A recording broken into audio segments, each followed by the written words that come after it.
નમસ્કાર, weather analysis સાથે હું છું પાયલ અને ગુજરાતમાં ફરી એકવાર આજથી વાતાવરણમાં પલટો આવવાનો છે. અનેક વિસ્તારોમાં ભારે વરસાદ પડે એવી સંભાવના છે. વેસ્ટર્ન ડિસ્ટર્બન્સ અને સાથે જ પ્રી મોન્સૂન એક્ટિવિટીના ભાગરૂપે જે વરસાદ પડી રહ્યો છે એટલે ગુજરાતમાં ઘણા બધા વિસ્તારોમાં હવામાન વિભાગે એલર્ટ આપેલું છે.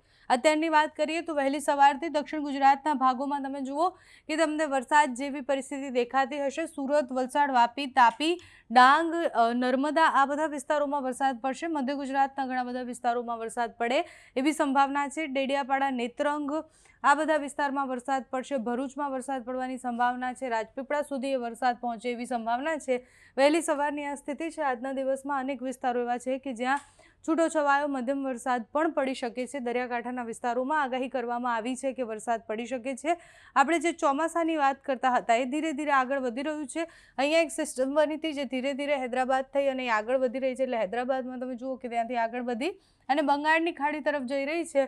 અને તમે જુઓ કે આખો જે ટ્રફ ખેંચાઈને આવી રહ્યો છે મહારાષ્ટ્રથી, એ ગુજરાતના વિસ્તારોમાં છૂટોછવાયો મધ્યમ વરસાદ પાડી શકે છે.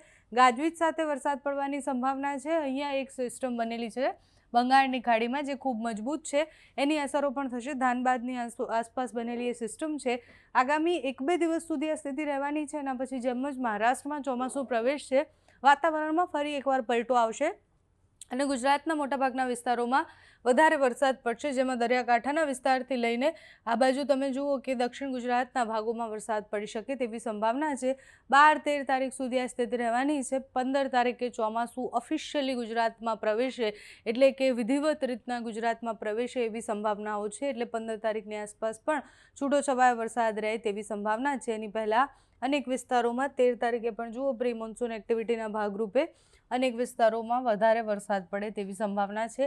જેમાં અમદાવાદ પણ છે, રાજકોટ પણ છે, સૌરાષ્ટ્રના અનેક ભાગો છે, સુરેન્દ્રનગર, બોટાદ, ધોળકાવાળો પટ્ટો આખો છે, સાથે દેવભૂમિ દ્વારકાથી લઈને મહુવા સુધીનો દરિયાકાંઠાનો જે વિસ્તાર છે ત્યાં વરસાદ પડી શકે તેવી સંભાવના છે.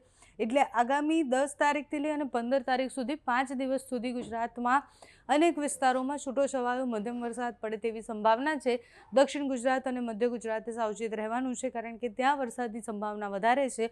ચોમાસા પહેલાંનો આ પ્રી મોન્સૂન એક્ટિવિટીનો આ છેલ્લો વરસાદ છે. એના પછી ચોમાસું પ્રવેશશે અને ચોમાસું જે રીતના પ્રવેશે એ પણ ખૂબ ભારે અને તીવ્ર ચોમાસું પ્રવેશે એવી આગાહીઓ કરવામાં આવી છે. હવામાન વિભાગ, હવામાન નિષ્ણાંતની આગાહી પ્રમાણે આગામી 5 દિવસ અનેક વિસ્તારોમાં વરસાદ પડશે. જેમાં મધ્ય ગુજરાત અને દક્ષિણ ગુજરાતમાં સૌથી વધારે વરસાદ પડે તેવી સંભાવના છે. વાતાવરણમાં આજે પલટો આવ્યો છે. વહેલી સવારથી વાદળછાયું વાતાવરણ પણ છે.